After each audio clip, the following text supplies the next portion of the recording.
거룩하신 하나님 아버지, 저희를 사랑하신 그 큰 사랑을 인하여 감사를 드립니다. 오늘도 제가 예배하며 주의 말씀을 기다립니다. 하나님께서 친히 우리 가운데 임자여 주시고 우리의 귀를 열어 주의 음성을 듣게 해 주옵소서. 오늘도 사랑 찬양대의 헌신을 받아주시오며 날마다 주를 사랑하는 마음으로 섬기는 모든 이들에게 주의 평안과 주의 축복으로 함께해 주옵소서. 연약한 종을 오늘도 사용하여 주시기 원하며 예수님의 이름으로 기도합니다. 아멘. 남자는 새 여자 말을 잘 들으면 성공한다, 이런 말이 있습니다. 어머니, 아내, 그리고 내비게이션 아줌마. 최근에 여러 우리 동료들을 만나면서 이런 이야기를 많이 듣고 또 소원합니다. 나를 낳으신 것은 부모님이지만 나를 기르신 것은 내 아내다. 그리고 또 우리가 이렇게 저같이 길치거나 길눈이 어두울 때 이 내비게이션은 거의 절대적이죠. 6년 전에 처음 이제 한국에 왔을 때 내비게이션이 없었는데 그때는 제가 버스 전향선도 들어가고 또 일방통행 길에 역중에서 들어간 적도 여러 번 있습니다. 네, 내비게이션이 있으니까 그런 위험에서 제가 벗어나게 됐죠. 아직도 길이 익숙하지 않은데 내비게이션이 갑자기 멈추거나 고장이 나면 길 한가운데서 어디로 갈지 몰라가지고 엉뚱한 곳에 방황을 하는 그 경우가 아직도 있습니다. 지금 길을 안내하는 이 내비게이션 그 말 잘 들으면 그래도 목적지는 갈 수 있다. 그게 분명한 사실입니다. 오늘 본문에 보면 길을 잃은 한 사람이 기록되어 있습니다. 요아스입니다. 역대하 24장은 요아스 왕에 대한 기록인데 7살의 왕이 된 이 요아스는 하나님 보시기에 정직하게 행했던 제8대 왕이었습니다. 열심을 갖고 허물어진 성전도 다 고치고 경건히 세우고 날마다 하나님께 번제를 드렸던 아주 열심히 있었던 그런 좋은 왕이었습니다. 종교 개혁가이었습니다. 그런데 이런 요아스가 갑자기 여호야다가 죽고 나서는 돌변하게 됩니다. 성전을 버리고 아세라 우상을 섬기고 선지자의 말을 듣기를 거부할 뿐 아니라 아예 말씀을 하나님의 감동으로 전한 스가랴를 죽이기까지 하는 그런 일을 하기도 합니다. 그렇게 올바른 길을 잘 걸어갔던 요아스가 갑자기 마치 내비게이션이 고장나서 방황하는 내 모습처럼 자신이 가야 할 길을 벗어나서 역주행하는 차량과 같이 이렇게 거꾸로 된 삶을 사는 것을 우리가 보게 된 것입니다. 요아스가 왜 길을 잃었을까? 인생의 길을 왜 잃었을까를 우리가 한번 이 말씀을 통해서 살펴보기를 원합니다. 그것이 알고 싶다 해서 이럴 때 이런 얘기죠. 요아스에 대해서 좀 더 살펴봐야 하겠습니다. 요아스가 7살에 이제 왕이 됐는데 40년 동안 오랫동안 유대 왕을 다스렸습니다. 근데 7살에 이 가장 어린 나이에 왕이 된 이유가 있습니다. 왜냐하면 그 가정이 아주 비극적인 사건이 있기 때문에 그렇습니다. 중국 당나라에서는 측천무라고 하는 유일한 여황제가 자기가 황제가 되기 위해서 딸도 죽이고 아들도 죽이는 이런 아주 참혹한 일을 통해서 유일무이한 황제로 등극을 하는데 이스라엘에서는 이 유일한 여왕인 아달랴가 자기가 비슷하게 자신의 아들이 죽자 그 손자들, 왕자를 다 죽이고 자기가 스스로 여왕이 되는 일이 생기게 된 것입니다. 그래서 이 아달랴는 자신의 손자, 이 왕자들을 죽여서 유다 왕국의 신라제 진멸하려고 했습니다. 그때 이 아달랴를 피해서 겨우겨우 이 요아스가 살아남게 되는데 거기에는 이 여호야다라는 이 제사장과 그의 고모인 이 여호야다의 부인인 여호사부앗이 이렇게 갓 태어난 지 얼마 안 되는 요아스를 숨겨서 성전에 6년 동안 이렇게 숨어서 기르는 일이 있습니다. 그러니까 6년 동안 태어나자마자 이 할머니 때문에 고생하고 죽을 위기에서 이 여호야다와 그 부부 때문에 살아나게 된 것이죠. 여호야다와 여호사부앗은 요아스의 고모와 고모부가 됩니다. 그리고 이제 요아스가 7살 되었을 때 여호야다가 레위인을 중심으로 백부장과 여러 사람과 함께 힘을 모아서 반정을 일으킵니다. 아달랴를 내쫓고 죽이고 이제 요아스로 하여금 유다의 왕이 되도록 한 것이죠. 그게 바로 7살의 왕이 된 이유는 있습니다. 그래서 요아스는 7살의 왕이 됐는데 그 자리에 있기까지 여호야다의 참 헌신과 또 지극한 어떤 충성심 때문에 이렇게 그 자리에 앉을 수 있었던 것이죠. 그래서 요아스에게 여호야다는 단순한 고모부도 아니고 단순한 제사장도 아닙니다. 정말 아버지 같은 분이고 스승과 같은 분이고 자신의 어떤 모든 것을 위해서 희생했던 분이기도 한 것이죠. 그리고 이런 7살에 불과한 요아스를 여호야다는 하나님의 말씀으로 잘 가르쳐서 그 말씀을 듣는 동안에 요아스는 하나님의 정직하고 올바른 길을 갈 수 있었던 것입니다. 오늘 본문의 2절 보니까 이렇게 됐습니다. 제사장 여호야다가 세상에 사는 모든 날에 요아스가 여호와 보시기에 정직하게 행하였습니다. 본래는 성경이 이렇게 기록되면 좋았을 걸 그랬습니다. 요아스는 자기가 사는 자신이 세상에 사는 모든 날 동안에 하나님 보시기에 정직하게 행했다.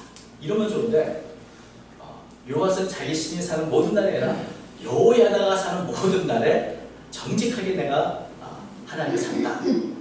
이 구절과 거의 같은 병행구절 열왕기하 12장 2절 이렇게 기록됐습니다. 요아스는 제사장 여호야다가 그를 교훈하는 모든 날 동안에는 여호와 보시기에 정직하게 행하였습니다. 그러니까 보면 요아스는 여호야다의 그 교훈, 그 하나님의 신실한 제사장이 여호야다가 가르쳐주는 그 교훈을 따라서 살았기 때문에 그 교훈을 받고 그 교훈에 순종하는 동안에는 여호와 보시기에 참 올바르게 정직하게 살았다는 그런 말씀인 것입니다. 요아스에게 이 여호야다는 아주 절대적인 영향력 있는 사람이기 때문에 그것이 자이든 타이든 여호야다의 모든 말에 순종하지 않을 수 없었을 것입니다. 그래서 여호야다의 뜻대로 여호야다의 어떤 그늘 아래서 하나님의 교훈을 받고 이렇게 성실하게 올바른 방향으로 살아갈 수 있었던 것입니다. 사실 이렇게 훌륭한 스승은 제자들에게 인생의 나침반과도 같고 이정표와도 같고 저 삶의 내비게이션과도 같은, 그래서 시시때때로 어디로 가야 하는지 무엇을 해야 되는지 알려주는 그런 역할을 하는데 이 요아스에게 바로 이 여호야다가 바로 그런 존재였던 것입니다. 심지어 이 여호야다가 얼마나 절대적인 영향을 끼쳤는지 요아스가 결혼할 때도 거의 100%의 영향을 끼쳤습니다. 3절 보니까 여호야다가 그를 두 아내에게 장가들게 했더니 자녀를 낳았다. 요아스에게 두 아내에게 장가들겠다. 아마 제사장으로서 요아스에게 가장 맞는 왕비감이 누군가를 잘 골라서 믿음적이고 현숙한 여인을 이렇게 택하여 장가를 들게 했는데 아달랴 때문에 지금 유다의 씨가 다 진멸한 상태에서 좋은 이런 왕비감을 통해서 다윗의 후손이 번성되기를 바라며 이렇게 두 여인을 택하게 했을 것입니다. 그런데 사실 이 두 아내에게 장가들었다는 말이 사실 마음에 많이 걸립니다. 왜냐하면 일부 일처는 하나님께서 아담과 하와를 창조하신 때부터의 어떤 가정의 원리인데 두 아내를 그것도 이 훌륭한 여호야다가 이렇게 요아스로 하여금 장가들게 했을까 이런 생각이 듭니다. 여러분, 스승이라고 하고 제사장이라고 해서 늘 항상 옳은 것처럼 하는 것은 아닙니다. 때로는 사람은 누가 자기 시대의 한계를 벗어나지 못하고 자기 시대의 문화 속에서 살게 되는 법입니다. 어떤 면에서 여호야다는 두 아내를 통해서 더 많은 자녀를 낳도록 하기 위한 그런 고육책이었을지도 모릅니다. 혹은 그 당시의 문화였을지도 모릅니다. 다만 중요한 것은 여호야다 없이 완전하거나 또 그의 성격이 항상 옳은 것만은 아니라는 사실도 보게 되지만 아무튼 그럼에도 불구하고 이 두 아내를 통해서 자녀를 많이 낳음으로 이 유다 왕국이 새롭게 세워지는 일을 하게 되는 것입니다. 비록 여호야다 없이 완전하지는 못하지만 인생의 스승으로서 또 그의 교훈과 삶을 통해서 요아스에게 좋은 본을 끼쳤고, 그래서 여호야다가 있는 동안에는 늘 정직하고 옳은 길을 걸어갈 수 있었던 것입니다. 스승, 목사, 또 어떤 훌륭한 어떤 분이라 해도 완전한 사람은 없습니다. 그래서 스승이 제자에게 늘 바라는 것이 하나 있는데 그것은 나도 부족한 사람이니 나를 초월해서 나를 넘어서 더 훌륭한 사람, 더 온전한 사람, 더 완전한 사람이 되라. 아마 여호야다도 요아스에게 바라는 것이 있다면 내가 가르치는 그 교훈보다 더 신실하게 나보다 더 신실한 하나님의 종이 되기를 바랐을 것입니다. 이것을 사자성어로 청출어람이라고 하죠. 나보다 더 뛰어난 그런 사람이 되기를 바라고 있었을 것이고 사실 여호야다의 이런 교훈이었는지 모르지만 요아스는 때로는 여호야다를 뛰어넘는 더 뜨거운 열심으로 하나님을 섬기기도 했습니다. 그것이 이제 23살, 즉위한 지 23년 요아스가 30살 될 때인데 아달랴 때문에 무너졌던 이 성전 파괴되고 했었던 것을 고치려는 마음이 굉장히 강했습니다. 그런데 재정이 부족해서 이런 일들이 도무지 진책이 없으니까 이 일의 책임자였던 대제사장 여호야다를 책망하기도 했습니다. 오늘 그 본문 24장에 보면 6절에 이렇게 되어 있습니다. 왕이 대제사장 여호야다를 불러 이르되 네가 어찌하여 레위 사람들을 시켜서 여호와의 종 모세와 이스라엘 회중이 성막을 위하여 정한 세를 유다와 예루살렘에서 거두게 하지 아니하였느냐 하니 지금 성전을 짓는데 재정이 부족하면 성전세든지 여러 방안을 모색하고 책임져야 할 사람이 바로 이 여호야다인데 왜 그런 일을 하지 않았냐고 질책하는 모습을 보여주고 요아스를 통해서 이제 이 파괴된 성전이 다 회복이 되고 견고하게 고쳐지고 또 이게 성전이 다 복원되자 이제 요아스는 그 하나님의 성전에서 날마다 항상 번제를 드렸습니다. 14절, 24장 14절 여호야다가 세상에 사는 모든 날에 여호와 전에 항상 번제를 드린다. 그러니까 이 요아스가 어떤 면에서는 여호야다보다 더 성전에 대한 열심을 갖고 섬겼다는 모습을 보게 됩니다. 이 항상 번제를 드리는 것은 출애굽기 말씀에 따라서 매일 아침과 저녁 상번제를 늘 드렸는데 여호야다가 세상에 사는 모든 날에 이렇게 늘 아침 저녁 번제를 드렸다. 하나님의 백성을 마땅히 해야 할 이런 삶을 살았다는 것을 보게 됩니다. 근데 여기에 또 하나 변수가 있죠. 자신이 세상에 사는 모든 날이 아니라 여호야다가 세상에 사는 모든 날. 다시 말하면 요아스는 이 여호야다의 그늘 속에서 그것이 자의였는지 혹은 타의였는지 어떤 여호야다의 어떤 권위 때문에 그랬는지 어쨌든 그의 가르침 속에서 늘 이런 일을 했다는 것입니다. 이렇게 절대적인 영향력을 선한 영향을 끼쳤던 여호야다가 죽은 다음에 요아스는 어떻게 될까요? 15절과 16절 보면 이제 여호야다가 복된 삶을 마치고 세상을 떠납니다. 15절과 16절에 이렇게 되어 있습니다. 여호야다가 나이가 많고 늙어서 죽으니 죽을 때 130세라. 우리가 다윗왕 여러 왕의 멸술중에 삶을 살았으니 이는 그가 이스라엘과 하나님과 그의 성전에 대하여 선을 행하였습니다. 그러니까 일평생 제사장으로 또 유다 왕국을 새로 세우는 일에 충성을 다했던 이 여호야다가 요아스에게는 아주 선한 영향을 많이 끼치고 130세 오래오래 장수하다가 복된 삶을 이제 마감했습니다. 그 사람들은 이런 여호야다의 삶을 생각하면 그의 공로를 들여서 다윗에 있는 열왕의 묘실, 왕처럼 왕과 같은 묘실에 같이 장례를 치른 것이죠.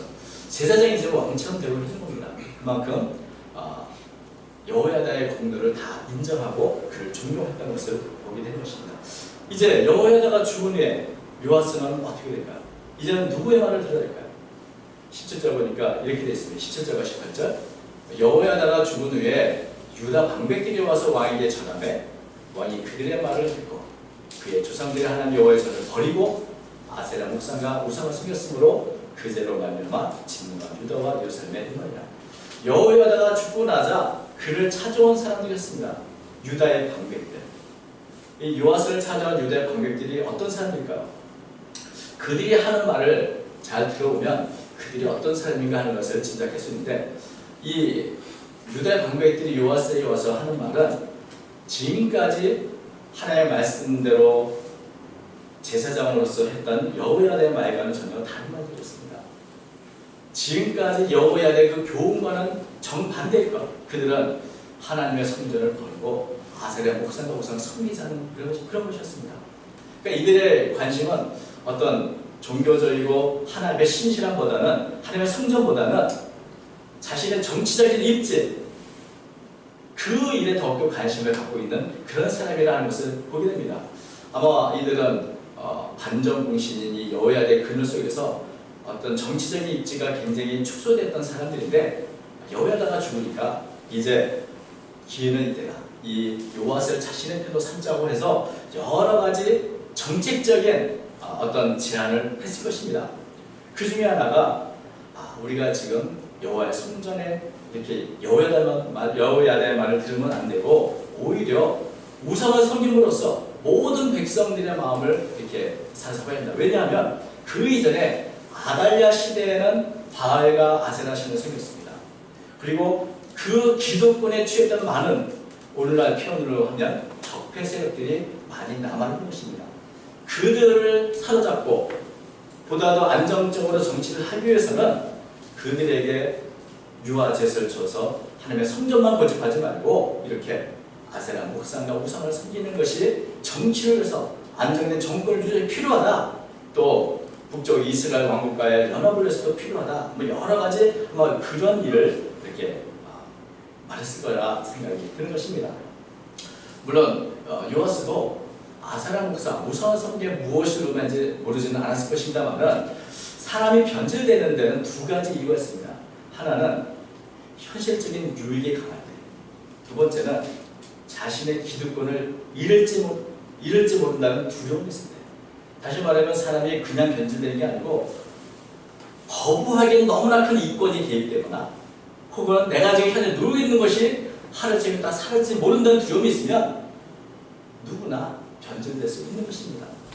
요아스가 바로 이런 입장에서 절대적인 영향력을 끼쳤던 여호야다가 없을 때 바로 유다 방백들을 의지하며 살 수밖에 없었고, 그들의 말을 들을 수밖에 없었던 것입니다. 그래서 지금까지 여호야다의 말을 듣고 하나님의 성전에 열심히 했던 그가 이제는 하나님의 성전을 버리고 우상을 섬기는 일을 허용했던 것입니다. 그리고 그 결과로 하나님은 유다와 이 예루살렘에 진노가 임하셨다, 이렇게 말합니다. 하나님께서는 지금까지 잘 옳은 길을 가던 이 요아스가 갑자기 경로를 이탈해서 역주행하는 것을 보며 가만히 계시지 않았습니다. 선제를 보내서 계속해서 경고하셨습니다. 그 길은 아니다. 글로 가면 죽는다. 우리가 이 내비게이션들 옆에서 경로를 이탈하셨습니다. 그래서 계속 경고하듯이 하나님께서는 계속해서 선지를 보내가지고 그 길은 아니다, 여호와의 길을 돌아야 한다, 이렇게 계속해서 교훈했는데, 그 경고했는데 요아스는 그런 말을 하나도 듣지 않았습니다. 하나님께서는 여호야다의 아들인 스가랴의 특별한 성령의 감동을 주셔서 그로 하여금 하나님의 말씀을 전하게 했습니다. 여호야다에게 지금까지 신앙적으로든지 자신의 생명이 여러 면에서 빚이 있는 여호야다의 아들, 그가 전하는 하나님의 말씀을 요아스는 과연 들었을까? 내비게이션을 고장나면 새로운 내비게이션을 장착해서 그 내비게이션을 따라 살면 되는 것입니다. 그런데 하나님께서 주신 여호야다, 그리고 그의 아들인 스가랴, 훌륭한 하나님의 선지자들을 보내셔서 어떻게 하든지 요아스를 올바른 길로 하나님을 인도하기를 원했던 것입니다. 그런데 요아스는 여호야다의 모든 교훈을 버렸을 뿐만 아니라 여호야다 자신에게 준 이런 여호야다가 자신에게 준 은혜도 다 잊어버렸습니다. 22절을 보니까 이렇게 말합니다. 요아스 왕이 이와 같이 스가랴의 아버지 여호야다가 베푼 은혜를 기억하지 않냐고 그의 아들을 죽이니 그가 죽을 때인데 여호와는 감찰하시고 신하여 주옵소서. 그러니까 지금 성령의 감동으로 하나님의 말씀을 전하는 히스가랴에 대해서 말씀을 거부하는 것뿐만 아니라 아예 그를 돌로 쳐 죽이도록 요아스 왕이 이렇게 했던 것입니다. 그리고 스가랴를 죽인 장소는 바로 하나님의 성전의 뜰 안이었습니다. 사실 이 요아스가 여호야다를 생각한다면 결코 이래서는 안 되는 일이죠. 목숨을 걸고 요아스의 생명을 구해줬고 왕까지 만들어줬고 지금까지 올바른 길로 인도했던 이 여호야다를 기억한다면 그의 아들을 이렇게 잔혹하게 죽여서는 안 되는 것입니다. 그런데 왜 요아스는 이렇게 변했을까? 여호야다의 은혜를 왜 잊어버렸을까? 여러분, 근데 사람이 바로 그렇습니다. 이권이 걸리고 권력이나 정치에 맛을 들이면 하나님보다 다른 것이 더 중요하게 생각이 들고 양심 없는 배은망덕한 모습이 되어지는 것입니다. 그래서 하나님께서는 결국 이 요아스를 스가랴를 죽인 이 죄와 또 우상을 섬기는 죄로 징벌을 하심으로 결국 요아스는 전쟁에서 참패하고 나중에는 자신의 신복에게 죽임을 당하게 되는 것을 보게 됩니다. 그리고 요아스는 죽고 나서도 왕실의 묘역에 묻히지 못하게 됩니다. 왜냐하면 요아스의 죽음에 대해서 그것은 왕의 죽음이 아니고 하나님의 징계로 인한 죽음이라는 사실을 모든 백성들이 다 알고 있었기 때문일 것입니다. 이것은 어쩌면 당연한 결과라고 할 수 있습니다. 왜냐하면 올바른 경로에서 벗어나서 역주행을 한다면 그것이 조만간 큰 사건이나 사고를 치는 것이 당연한 것입니다. 그래서 요아스는 결국 역주행하다가 결국 이렇게 하나님의 징계를 받고 죽음으로 안타깝게 참 비참한 말로를 갖게 되는 것을 보게 됩니다. 참 요아스의 비극이죠. 이렇게 초기에 현명하고 부멸 있게 살았던 요아스가 왜 이렇게 배은망덕하고 잔인한 사람이 되고 하나님의 징벌과 심판을 받는 사람이 되었을까? 왜 자신의 인생의 길을 잃어버렸을까? 사실 이것을 보면 우리가 날마다 누구의 말을 듣고 사는가 상당히 중요한 것을 보게 됩니다. 좋은 스승, 좋은 신앙의 친구와 동료 이들과 함께 하나님의 뜻을 생각하며 올바른 길을 걷는 것은 하나님께서 우리에게 주신 큰 은혜로 보이는 것입니다. 근데 더 중요한 것은 좋은 스승이 있고 좋은 친구와 동료가 있다 할지라도 그 동료나 스승이 나의 삶을 대신 살아주는 것은 아니고 언제까지나 함께 할 수 있는 것도 아닌 것입니다. 여호야다는 130세 정말 오래오래 요아스와 함께 있었지만 그렇다고 해서 영원히 함께 할 수는 없는 것입니다. 그런 면에서 요아스는 여호야다를 통해서 배운 교훈을 스스로 가슴에 담고 그 교훈을 자기 것으로 삼아야 할 그런 과정이 있어야 되는데 요아스를 보면 고모부자 대제사장인 여호야다가 죽음에 바로 변질된 것을 보면 여호야다의 눈치는 보았으나 여호야다가 했던 그 교훈이 바로 자기 것이 자신의 것이 되지는 못했다는 사실을 보게 되는 것입니다. 사실 훌륭한 신앙의 부모님, 훌륭한 스승 이런 분들 영향 속에서 잘 자랄 수 있습니다. 그러나 그분들이 언제까지나 함께 할 수 있는 것은 아닙니다. 결국 신앙이 나의 것이 되어야 되고 하나님의 말씀이 나의 교훈이 돼서 내가 직접적으로 하나님과 1대1의 관계를 갖고 살아야 하는 것입니다. 요아스는 바로 여기에 실패했다고 할 수 있는 것입니다. 여호야다를 봐서는 내가 할 수 있지만 자기 스스로의 신앙이 되지는 못했던 것입니다. 그래서 여호야다가 죽자 그에게 남겨진 교훈은 아무것도 없고 요아스는 옆 사람이 무엇을 말하는가 거기에 따라서 여기저기 흔들리는 그런 사람이 되는 것입니다. 근데 이런 모습이 비단 요아스 하나의 문제는 아닙니다. 사사기 2장 7절을 보면 여호수아 시대에도 동일한 일이 발생했던 것을 우리가 볼 수 있습니다. 사사기 2장 10절에 보면 이렇게 되어 있죠. 백성이 여호수아가 사는 날 동안과 여호수아 때에 생존한 장로들 그 여호와께서 이스라엘과 행하신 모든 큰 일을 본 자들이 사는 날 동안에 여호와를 섬겼더라. 그러니까 좋은 스승, 좋은 동료가 있을 때는 잘 우리가 일반적으로 신앙생활도 신앙적 부모나 친구와 어울려서 함께 있으면 더 많이 열심히 해서 정말 믿음이 있고 좋은 모습으로 살아가게 되지만 그러나 그들과 떠나서 홀로 있을 때는 그렇지 못한 경우를 보게 되는데 바로 이렇게 요아스나 많은 이스라엘 백성들 역시 여호수아가 있을 때나 그 장로들이 있을 때는 참 올바른 길을 찾고 살았지만 그들이 사라지자 곧바로 역주행하거나 경로를 벗어난 일을 보게 되는 것입니다. 요아스가 하나님을 1대1로 만났고 여호와를 통해서 배운 이 하나님의 율법을 늘 묵상하고 그 율법과 말씀을 내 가슴속에 새겨진 그런 사람이었다면 여호야다가 세상을 떠났을지라도 그런 결코 변질되지 않을 수 있었을 것입니다.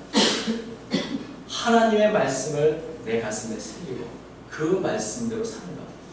여호야다가 내비게이션이 아니고 하나님의 말씀이 우리 인생의 길에 등이요 빛이요 내비게이션을 사실을 기억하면서 그 말씀을 가슴에 심었어야 할 텐데 그러지 못했던 것에 요아스의 비극이 일어났던 것을 보게 된 것입니다. 사람을 보면 여호야다 같은 사람을 만나면 다행이지만 유다 방백 같은 사람과 어울리다 보면 결국 그들과 같이 똑같이 유혹에 넘어가 우상숭배한 사람이 될 수도 있는 것입니다. 그래서 요아스는 결국 여호야다의 그 교훈을 떠나 스스로 홀로 서지 못함으로 해서 이런 빅을 맞이하게 됐습니다.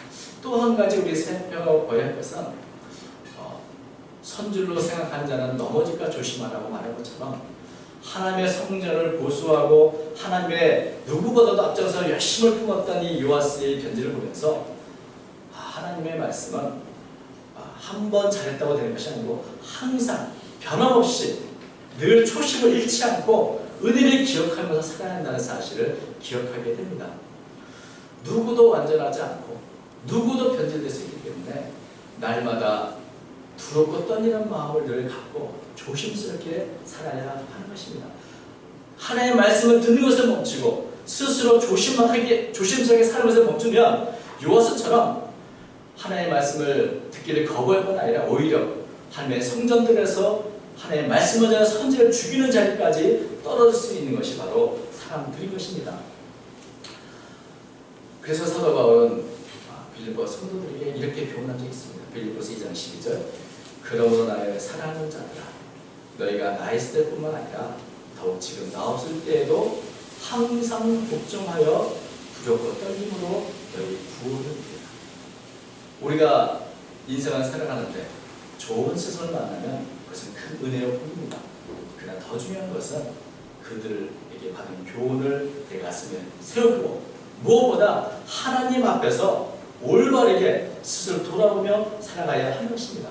바울이 있든지 없든지 여호야다가 있든지 없든지 그 누가 있든지 없든지 내가 하나님과 일대의 관계를 제대로 하고 그 말씀에서 떠나지 않도록 그 말씀을 가슴에 새기고 늘 두렵고 떨리는 마음으로 살아가는데 우리는 우리 인생의 길에서 길을 잃지 않게 된 것입니다. 사실 모든 성도들은 다 예수님의 제자들입니다. 성도들 안에 스승도 없고 제자도 없습니다. 우리는 다 가장 훌륭한 스승인 예수님을 따르는 제자들입니다. 사람이 아니라 바로 영원히 변하지 않는 하나님, 그분을 모시고 살아가는 사람들인 것입니다. 그래서 우리는 언제나 스승이신 예수님의 길을 따라 그분의 교훈을 생각하며 그분과 동행하며 그분의 은혜를 기억하며 이렇게 살아간다면 결코 길을 잃을 일은 없는 것입니다. 오늘도 이 말씀을 통해서 우리가 다시 한번 우리에게 가장 좋은 스승 오신 예수님을 기억하면서 날마다 주님의 말씀을 기억하고 또 그 말씀의 교훈대로 승리의 삶을 사는 저와 여러분 되시기를 바랍니다. 주의 은혜가 함께 하시기를 예수님으로 축원드립니다. 거룩하신 하나님 아버지, 요아스와 여호야다 두 사람의 관계와 또 그 두 사람의 마지막 모습을 저희가 기억하면서 오늘 우리가 하나님 앞에 어떻게 살아야 되는가를 다시 한번 교훈받게 됩니다. 주님, 하나님은 나의 하나님이시며 예수님 나를 구원한 나의 구원자가 되신다는 사실을 기억하게 하시고 사람들 앞에서가 아니라 늘 하나님 앞에서 올바르고 정직하게 우리의 사는 날 동안 살아가는 저희 모두가 되도록 도와주옵소서. 가장 좋으신 스승이신 예수님의 말씀과 교훈을 따라서 날마다 두렵고 떨리는 마음으로 하나님을 살아가는 저희 모두가 되게 해 주옵소서. 그때 주께서 주시는 은혜와 또 더 큰 축복이 우리 모두에게 임한 줄로 믿습니다. 우리 모든 사랑하는 성도들 인생의 길을 잃지 않도록 도와주시고 늘 말씀으로 저희를 건너해 주옵소서. 함께 하시기 원하며 사랑하는 예수님의 이름으로 기도하옵나이다. 아멘.